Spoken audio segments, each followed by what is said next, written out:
What's poppin', y'all? If you watch my Jack Harlow video, which you should, the inspiration or the spark, the reignition for that video, No R. Kelly, is this clip. I'm not gonna lie, the past year, or let's just talk about 2026, right? There's a lot of albums that come out that like before are like pretty hype, and like the rollout before it is great. Like, I'm just gonna give an example. I love A$AP Rocky, I love his music, but like Don't Be Dumb rollout, it's like, yo, sick, like he's back, you know? He's posted the album cover. It drops. The first day it's like hype. The second day it's hype. The third day it's still hype. But after like 4 days, it's like no one's talking about Don't Be Dumb anymore. You know, I could say the same for like a couple more albums too, like Baby Keem and whatnot. Why do you guys think that is? Why do you guys think that there's so many albums that are such huge moments for like 3 days, but then after that, no one talks about it? So much noise online. Too much noise online.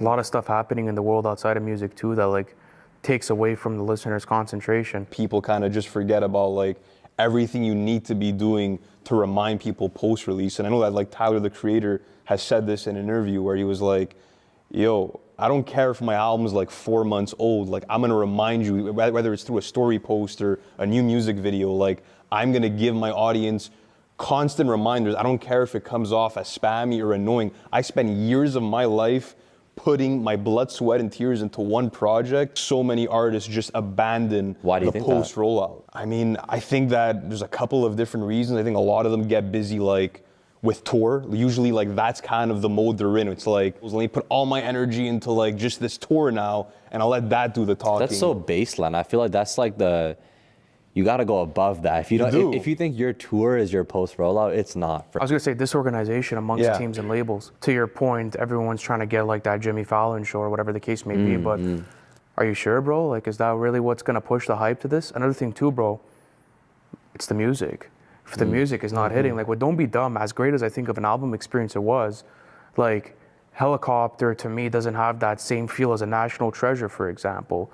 You know, or doesn't have that same feel as a 39-inch off of the Fall Off or like a 2.6. Yeah. So I think it also comes down to the music, right? Artists are now competing with podcasters. Everything is a melting pot Movies now. and entertainment you're just competing for attention. That's the modern like media. And I think a lot of artists don't even want to do that, bro. And to their point, maybe they're. So these guys, NFR podcast, they were banned on X, Twitter, for like a year and a half, 2 years, maybe even 3 years. I don't know how they got banned. I don't know what they got banned for. And I don't even know how they were able to get their accounts back. Maybe they've spoken on it, but they were guys that run this music podcast. I've never actually watched anything from them. I would just they would show up on the feed all the time for the new releases, which was very good to help me keep up with everything that was dropping. But in this clip, it sparked my thoughts on a lot of what's been releasing as of late. And we're going to talk about a couple of different releases. So the criticisms that these guys have, you guys know we got to speak on A$AP Rocky first and foremost. And one of the criticisms that they give is, these guys can't just expect their tour to be the promotion for the album. It can be if you're a new artist, but when you're an established act like A$AP Rocky or hell, even a Kid Cudi, your tour is worthless in regards to quote promoting your album. Because number one,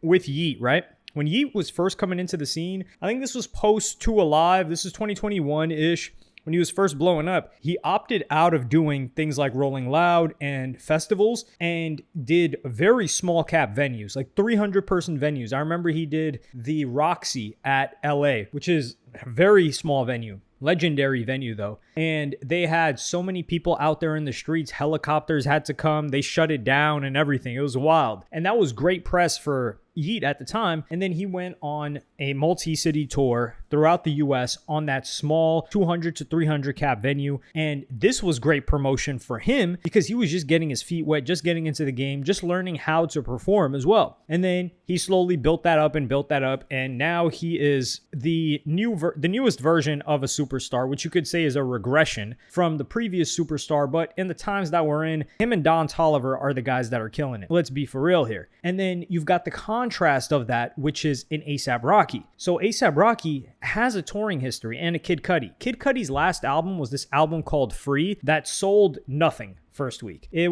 didn't even, like when I look up Free, the Kid Cudi album doesn't even come up on Spotify. I have to type in Kid Cudi after it for it to show up in the top 10 results, it doesn't show up when I just look up free. So that just goes to show you how poorly it performed. Him going on tour isn't promoting that album, even though he dropped an EP from streaming after that. It's satisfying his fans that have been with him for 15 years. He's got a 15-year catalog. It's damn near like when the Rolling Stones go on tour. It's people that have listened to their music for 50 plus years, some of them, that are like, yo, it's time for us to go and listen to their stuff. Or maybe it might be younger people that have heard their music from way back when. So when and they give the example, these guys give the example of a Tyler, the Creator. Tyler, the Creator's tours post-album, and he does promote his album a lot. He is creating a world. And he's like, yo, this world, a tour is a part of this. Merch is also a part of this, and clothing drops and things that just captivate your attention. But all of this is mainly for this album. Like A$AP Rocky, him going on tour right now, the majority of people that are going there are like, yo, I can't wait to hear Effin' Problems. I can't wait to hear the song that you got with Skepta. I can't wait to hear your greatest hits. They're not coming on there saying like, yo, I can't wait for, some people are, I can't wait for some of these songs off of Don't Be Dumb. And that's why Don't Be Dumb, it's not getting that wave. Another example of somebody whose album was arguably DOA and a new artist is Fake Mink. Fake Mink was doing this whole like, yo, I'm gonna be like Frank Ocean, this and that. It's like, dog, what are you doing? And I enjoyed Fake Mink's album. Clearly it dropped and it was not no Frank Ocean in terms of even the conversation surrounding it in the next several weeks. Like SD Kid had more motion, and I don't even think SD Kid dropped his album yet after the crazy run that he had towards the end of last year. Yeah, Rebel dropped last year, but he doesn't need to drop anything else, to be fair. It hasn't even been a year since Rebel. So those are two contrasting examples. But when we go to these guys talking about rappers, musicians have a lot to compete with, dog, everything comes and goes now. Let's take the most extreme example you could possibly conjure up. Like 2 years ago, you tell somebody this and they're like, dude, come on. You talk about some guy that has a major hit song that is a young guy that is, quote, dating. Really, he's not dating a 13-year-old, and he's 20, and he killed her. And they find her in his trunk while he's on tour, and his aesthetic is like Marilyn Manson, where he's doing all this dark stuff. You're like, dude, that can't be real. Well, that's exactly what happened. That was David. And that David situation is ongoing, but it's not what everybody's glued to their screen about. It's just everything comes and goes in a quick 48 to 72 hour cycle. So when the new David stuff comes out again, yeah, people will hop back on it and say, oh yeah, I remember that. But it's not at the forefront of their mind. It just went to the back of their head. It's kind of like this whole Carmelo Anthony thing that happened. People forgot about that until the verdict came. And they're like, wait, trial started? And I'm one of those people that was like, wait, when did trial start? If it felt like they just came out with the verdict. And people will care about this for a little bit. Chud the Builder. Well, I think this one it's a lot bigger than just the case, since there's a lot of different like political things that are attached to it. But with David, how many people are constantly following the updates day to day, of which, if there are any, a lot of the time we're just waiting to see what the next part of the process of the trial is. And this is what music is competing with. So we're not even talking streamers where you have Adrian Broner and Dean the Great constantly doing something new every day, all day. And you've got at least 15 streamers. I'm gassing it. Let's say 6 to 10 streamers in that universe that have collaborated with each other that are doing content every single day. That's damn near like a TV show. And then you've got TikTok. Yeah, music isn't people's primary thing anymore. Like, what album has not come and gone is the real question. And when we look at it, as of this year, the only one that's been having an extended period of success post-release is by the biggest rapper in the game, Drake.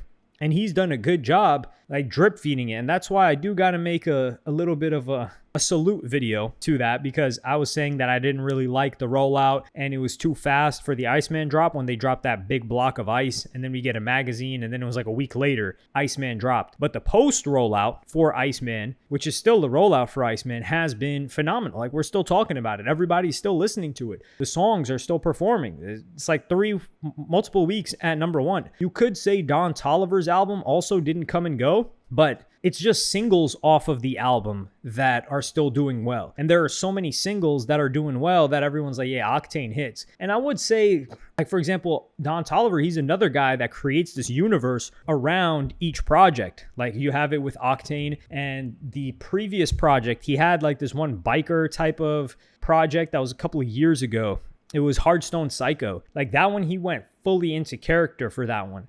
And everything reflected it. Music videos, collaborations, and I think in real life too, he was heavily into motorbike riding. So he got deep into the culture and enveloped himself around that. So that's really the only way I think it can happen. And who are we judging an album or falling off to? Like J. Cole, that thing after J. Cole got done, after J. Cole tried to go play one basketball game in China and he didn't have a visa or something, that's when the album ended. And you can see that album's performance on the charts, it quickly tanked. I think we can't judge it by the mainstream. We have to judge it by people that follow music, which is a far smaller contingent of the internet now than it was in 2017, 2018, 2019. What albums are we still referencing and talking about and bringing up when it comes to maybe conversation around like, yo, what's album of the year? What are the best albums been this year? Or even, yo, what albums dropped this year? And whatever comes to your mind first, those are the ones that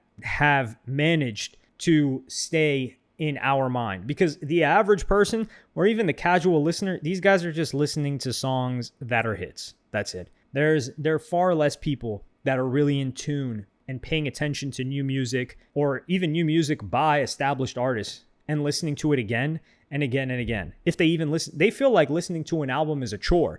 And the reason why I say they is because at times I've felt like that with certain artists.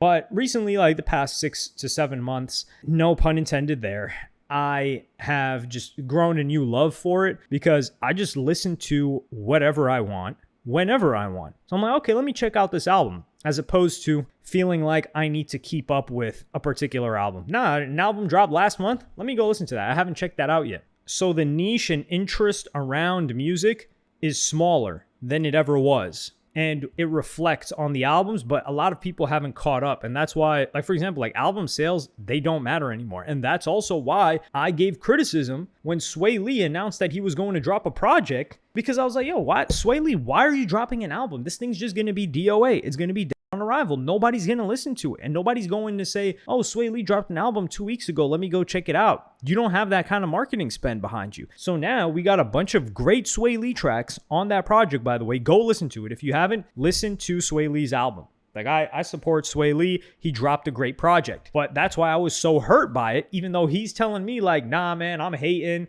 I don't think he said I'm hating, but he probably felt like I was hating. But realistically, I'm upset. No Drake, because I want Sway Lee songs to do better. And for Sway Lee songs to do better and get the most potential reach, he's got to drop song by song, consistently be in front of people's faces. Like, who gets the most attention consistently online right now? It used to be musicians. Right now, it's streamers or TikTokers, things like that. And why is that? Partially because they're constantly in front of people's faces. So you've got to, and I don't think people care about music less, because there are still songs that do banger numbers and songs by random artists. So for music, you've just got to find a way to make your music consistently in front of people's faces as often as possible, because they're going to forget, because you're competing with so much other stuff. And that way there's some regularity to it and they can be in tune and you're at the front of their mind. Whereas with the Sway Lee, it's like, okay, we're going to put all this energy into 2 to 3 weeks of promoting this album. Well, how about you just ease up and just put a tiny bit of effort into talking about music, or talking about the music that you're making on a consistent day-to-day basis, because Sway Lee's on social media anyway. And then that way, whenever he releases, it can slowly build up. And if one catches.